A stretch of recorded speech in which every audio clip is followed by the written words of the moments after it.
Blog Talk Radio. Unmarket Your Business, the podcast, born out of the need to share strategies and techniques that really work to market your business. Think Yellow Page ads and cold calls are your only choices? That's so last century. You're about to learn tested, tried and true marketing techniques you can apply and master, ones that feel authentic instead of salesy, strategies that are true to who you are and how you want to present yourself to your ideal client. Let's join our host, Carol Joyce Dunlop, in the studio now and allow business success to move forward. Hey, good afternoon, everyone. This is your host. Well, I am your host, Carol J. Dunlop, and I am so happy that you're here. I hope that you got your fill of the eclipse that happened earlier this week. I was trying to think. Yeah, earlier this week. My time is going by so fast. Sometimes I can't remember what day it is, what time it is, or whatever. But it was awesome. We actually here in Atlanta, in the area that we're in, it was just an eerie-looking color. We didn't experience the full exposure, but it was an eerie-looking color. It was kind of funky. It was like the sun was going through a screen, which I guess it was because the moon was in front of it. But I thought it was just so, awe-inspiring and awesome that different parts of the country or different parts of where the eclipse went through had different bits of light, which shows you, which kind of proves, I think, number one, that there is a God and he made this universe, whether people want to believe it or not. I totally believe that. And the other thing is that the world is round, because how else would it just, a couple of miles away, somebody has complete light, and then another couple of miles away, then someone has complete darkness, and it's just great. My sister actually, she saw it in South Carolina. I think she was in Columbia, and she was saying she was at the complete darkness, totality, and it was like awesome. She did a Facebook Live on it. So anyway, that was my thing, my highlight, and I hope that everything went well with you. And I hope you did not look at that thing. It's going to burn your eyeballs or whatever, but we were able to experience it. I heard that it will happen again in 7 years, not in this place, but I think further out west or something in another part. So you missed this one because they happen all the time. If you miss this one, you can see it somewhere else. But it's just fun to kind of see it. I don't know why this one in particular took over the whole country like it did. But anyway, we're over with that. So I hope that you're having a good day, a good week, and you are still rolling with your business.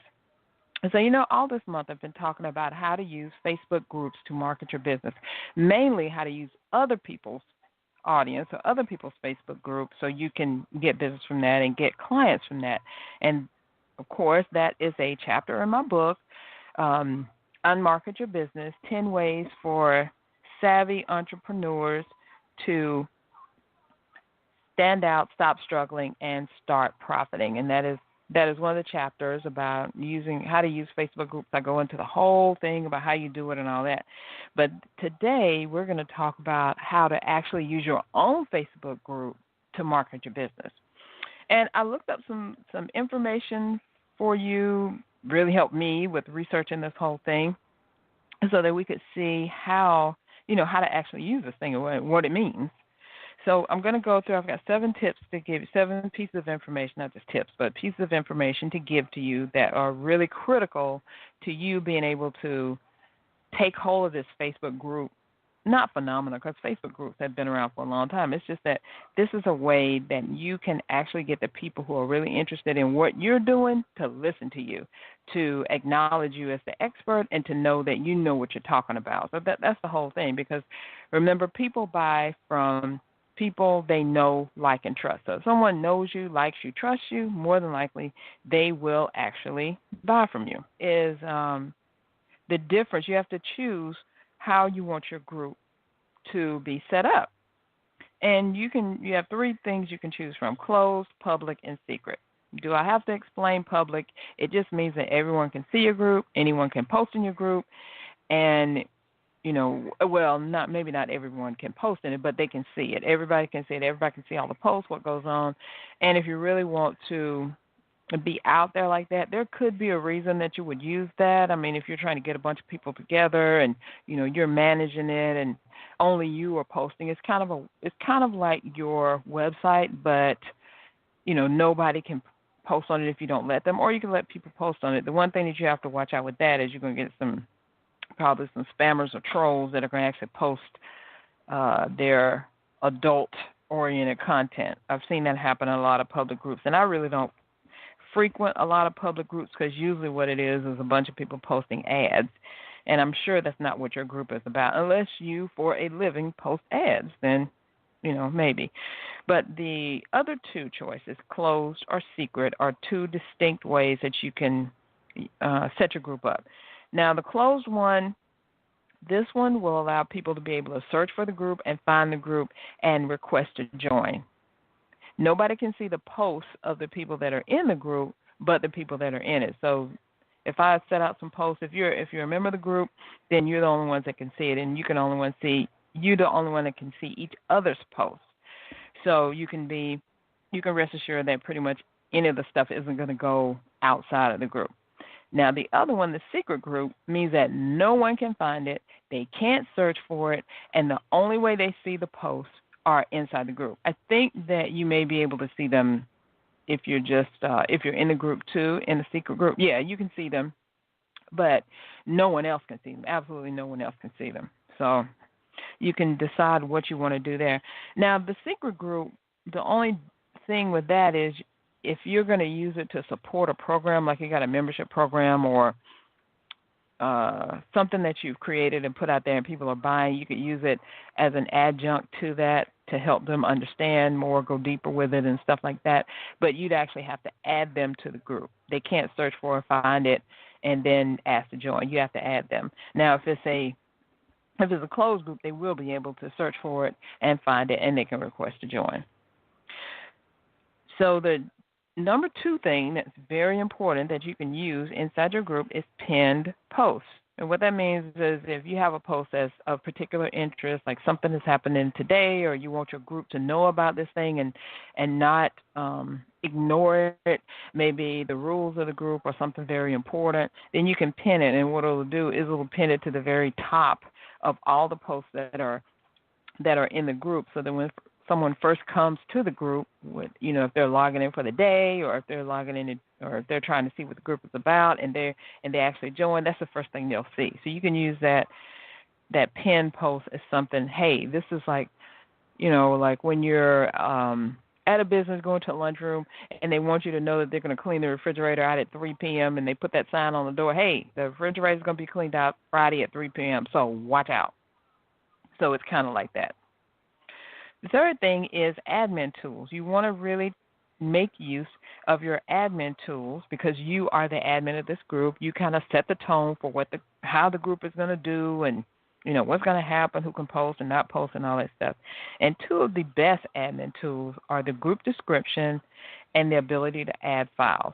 The group description actually tells potential members and members what the group is about.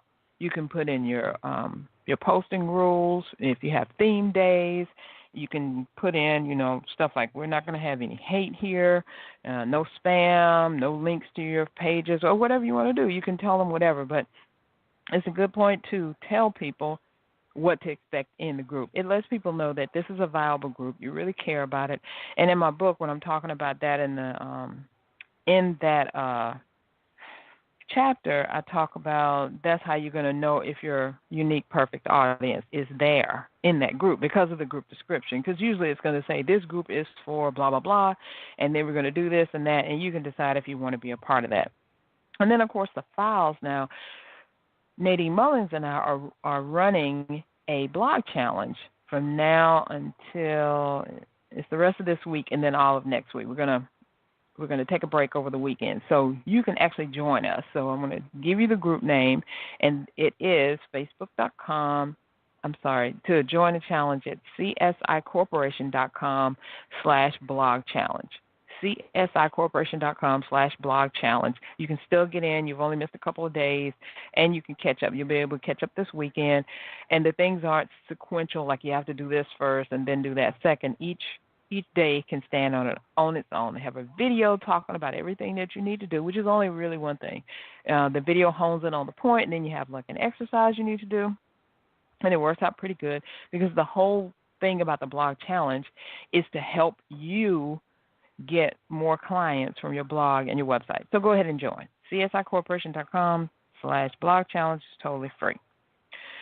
So what we have we created a group, a closed. Well, at first we created a secret group, and the person who set it up didn't realize that it was secret, so nobody could find it. And they were like, "I can't find the group, Carol. What's going on?" So we changed it to closed so that people could actually search for it.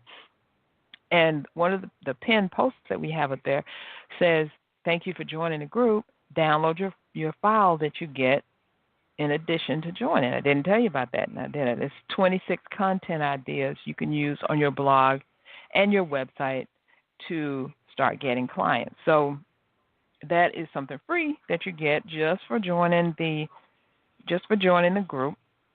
The challenge, and then you can download it from the group. And we put the file in the group so that if people didn't download it once they got the first email, once they got into the Facebook group, they could actually download it then. So that's a good way to use your description and your files. Point people to your files as a place to store it, so you don't have to worry about you got to put it on Dropbox or you got to, create another Amazon S3 account or anything like that. You can put it right in Facebook.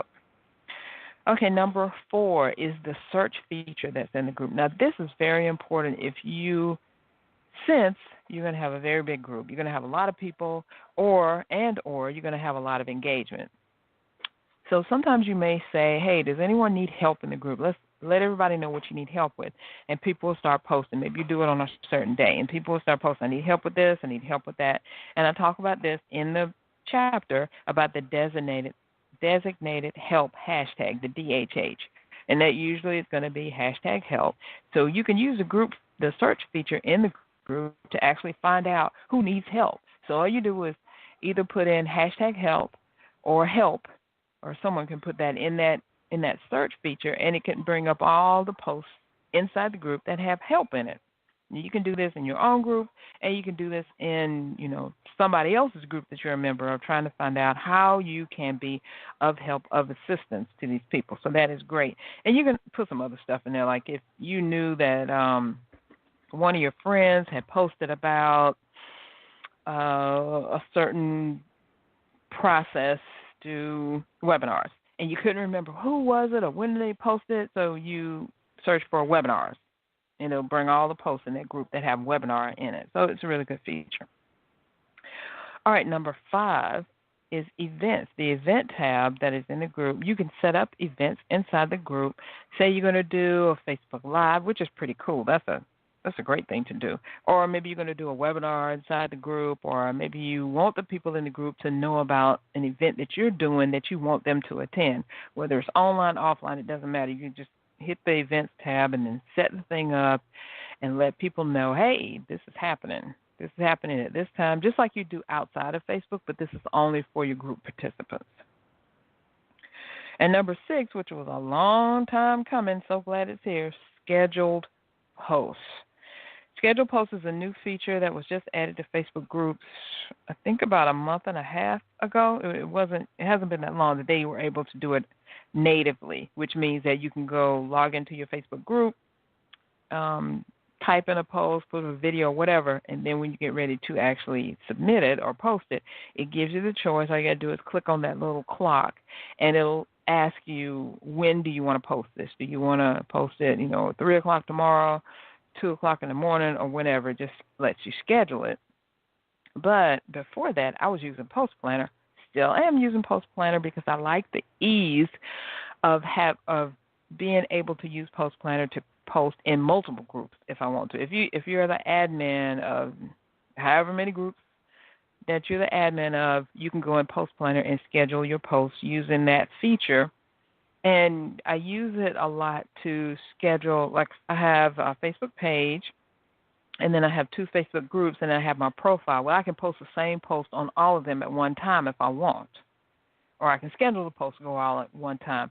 And I only do that. Now, you can't do that all the time. You shouldn't do that all the time. But I only do that like when I'm doing the radio, when I'm doing the podcast. I want to let people know, hey, the podcast is happening, or maybe I have an event and I want to tell them about that, or maybe there's some specific quote I want them to know, so I'll post that, and I can either schedule it or make it go live. So it's a very good thing. Schedule posts. It saves you tons and tons of time.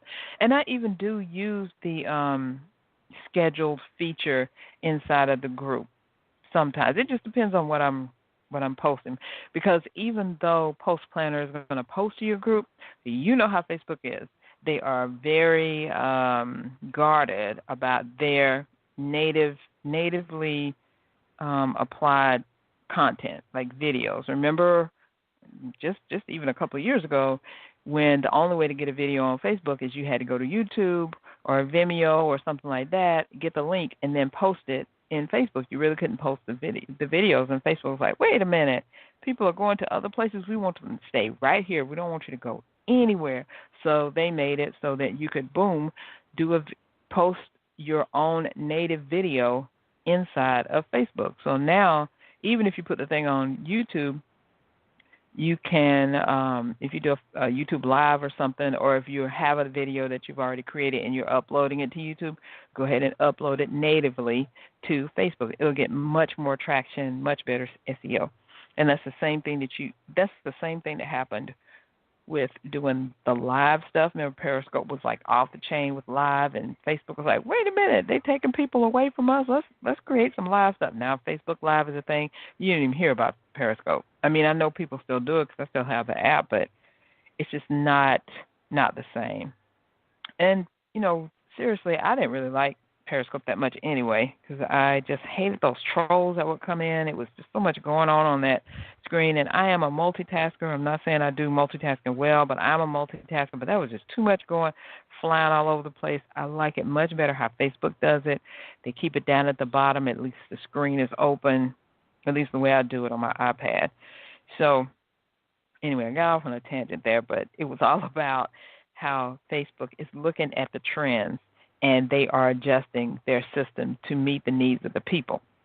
So now you can schedule your posts from directly inside of the Facebook group, or you can still use something like Hootsuite or Post Planner. I love Post Planner. That's what I use, and it works great for me.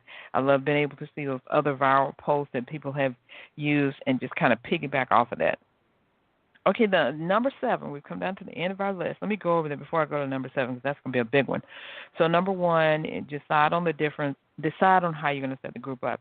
If it's going to be closed, where people can search for it and ask you to join; public, where all your posts are open and people can see them; or secret, where nobody can find it and you have to actually add people in.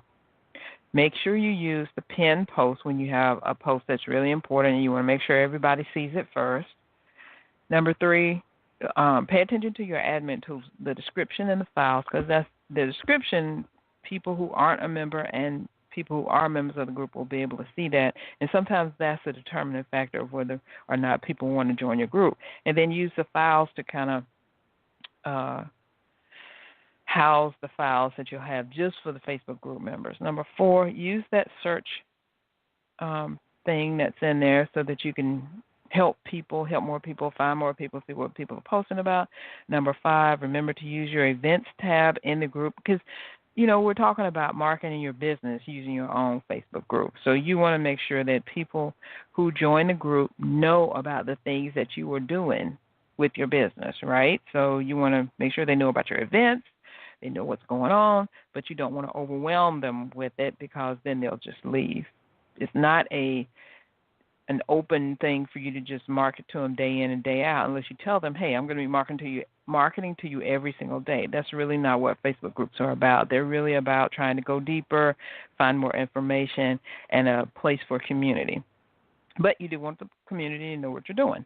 And then number 6, schedule posts. You can now schedule them natively, or you can use something like Post Planner. Now, number 7 is you're doing all this work on your group, so you want to know how it's performing or what's happening. So there's a service called Grytics, Grytics, where you can manage your groups, your Facebook groups, if you have more than one, all in one place. You can see what they're up to. Now, Gridix gets your Facebook group statistics and metrics, so you can see who's posting, who's engaging, what's happening. You can manage all your groups in one place. It gives you tools to engage your group members. It has this thing. Now, I knew about this Gridix for, I guess, about a year now, but I haven't used it. And I know several of my friends who have Facebook groups, they use it now. So I just recently signed up, so I have not really looked at everything. But this one feature that I'm really interested in is a Wall of Fame, where you can showcase all the members who have been active. You can easily find out, who's been active, who's the most active and all that. And as a thank you and show off, you can do this Wall of Fame thing. It helps you with engaging tools. So you can generate and share a Wall of Fame to say thank you to your top members and encourage them to participate more. You can use the publishing tool inside of Gridix, which I don't know if I'll be using that. And you can engage your members by exporting and using an active, former, and new member list. Isn't that cool? So you can know who's inactive and, try to say, hey, get back in touch. What do I need to do? You can download all these statistics as a report in PDF, PowerPoint, or Excel. That's really cool.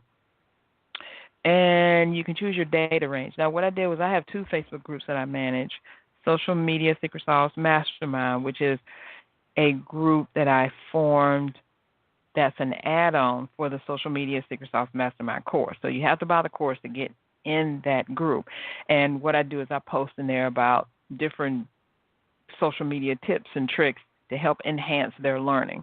And the other one is Unmarket Your Business, and that is a book that is a companion for, that is a group that's a companion for my book. So I talk about not only what's going on with the book, but I'm getting ready to do a book tour, so I want to keep people up to date with that. But I also have a theme for each day, like, for instance, the whole reason that I wrote the Unmarket Your Business book is I wanted to help people have successful businesses and share what I've done. So each day is a different thing that we talk about. I have a specific promo day. I talk about what's working in your business and what's not working in your business. What do you need help with?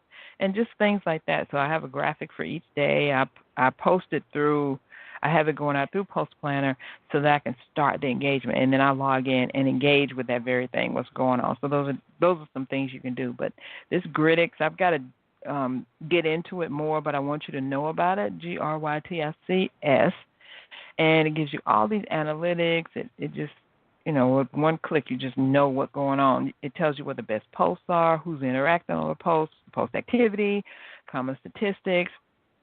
Let's see, you can tells you who the best members are, what the member list is, inactive members, former members, and some key basic statistics, key figures, evolutions, group interaction, top engaged members, top posts. It's all kind of great stuff that you need to know when you're running a Facebook group, so you can know, hey, number one, is my content working? Is it as awesome as I think it is? Are people going, I don't really care about that? Because that's very important. You could think you have the most awesome soft stuff in the world, but people are like, nah, not interested in that at all, and they're not going to engage in it, and they're not going to relate to it, and so you're just kind of wasting your time. So you need to figure out what's going on. So those are the 7 tips. And then what are the next steps for you to have a successful Facebook group?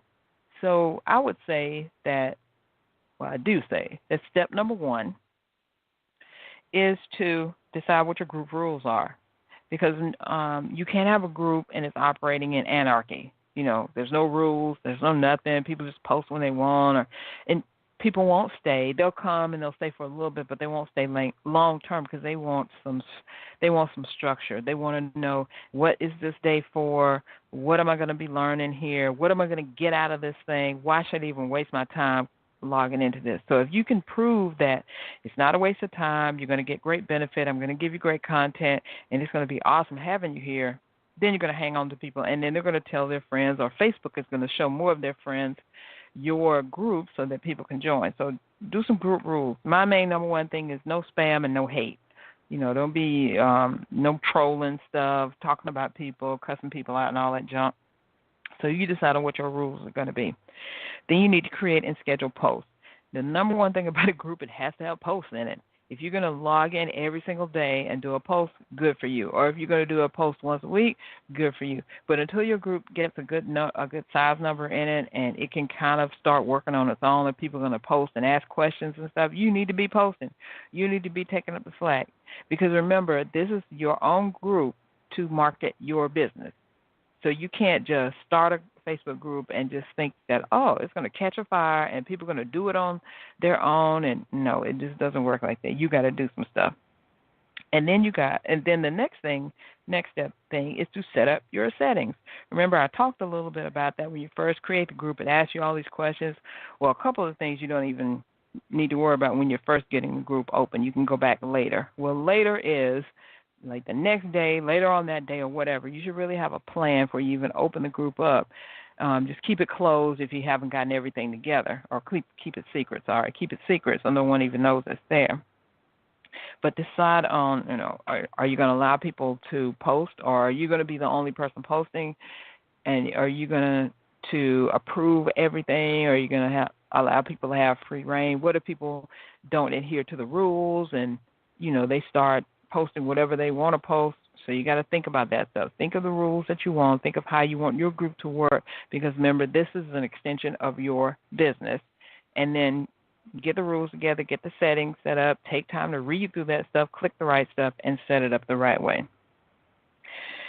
Okay, we're almost down to the end. Just got a few more minutes, a few more things to let you know how to use your groups to market your business. So number one, you can supplement your training or your offer to go deeper. That's what I do with my Social Media Secret Sauce program.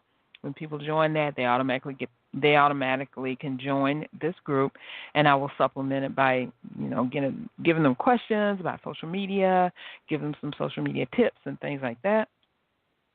Or in my Unmarketing Your Business group, Unmarket Your Business Facebook group, I just want people to join to know about the book, and I want to let them know top of mind, this thing is about the book. But not only is it about the book, it's about how I want to help you with the book. So if you buy the book, or even if I just tell you pieces about the book, I'm going to help you have a successful business. So that's the premise for it. You got to have a theme, you got to have a premise. And number two, you can promote that you are helping each other. So my thing is sistership, hashtag sistership. Each one, reach one, teach one, and then elevate one. That's why I started the Unmarket Your Business Facebook group, because I want each one of us, another one, teach another one, elevate each one from where we are, so we don't have to stay stuck in the same old place that we are every single doggone day. We can get better, be more every day with the help of others. And then a third thing you can do with the group is test new ideas. Maybe you have a bunch of people in your group now, or if you have 10 people or 3 people in your group, ask them questions. What would they like? What do they like? What do they buy? Hey, I got a new program that I'm putting out. What do you think about that? I used the Facebook group to help me decide on the cover for my book, because originally I put out a post in Facebook that said, hey, I'm thinking of these 2 covers, help me out. And a lot of people actually replied to it, and it wound up being a total other cover than what I had originally put out, but I continued the cover design thing. I didn't reveal it on the outside. I revealed it only in the group, so they had to join the group to see what it was, and then could tell me more about it, and I asked questions about the book, what do you think about the tour, things like that, in addition to helping people to be successful in their business. I definitely invite you to join the group, and it is Unmarket Your Business in Facebook. If you put Unmarket Your Business, you'll see it there. So that's all I have for you today. I hope that you enjoyed it. I hope that you had that you now have a better idea about what you can do with Facebook groups and how to use it to actually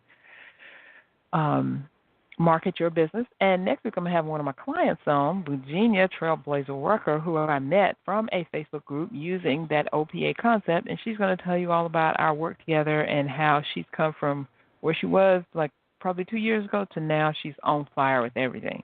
So until next time, until next Thursday, keep marketing your business. And please join me again next Thursday at 1 p.m. See ya. Thanks for listening. We truly appreciate it. For information about guests, products, or services that were mentioned in this episode, log on to our website at www.csicorporation.com/unmarketing. To learn more, get a glimpse of our upcoming schedule, and join the unmarketing nation of entrepreneurs who are using marketing techniques that work right now. Until next time, keep moving forward. Welcome to the Total Wireless Store, where total confidence awaits. My boss says I'm going to be traveling a lot for business, so I need network coverage that works as hard as I do. Don't worry, you got this with Total Wireless. Our phones run on the nation's largest, most dependable 4G LTE network. The nation's largest network? That definitely works. Now you can focus on the important stuff, like getting your expense reports done on time. Discover the Total Wireless stores and get total confidence. The latest phones, the best network, all at great prices. Now open in New York. Refer to the latest terms and conditions of service at totalwireless.com.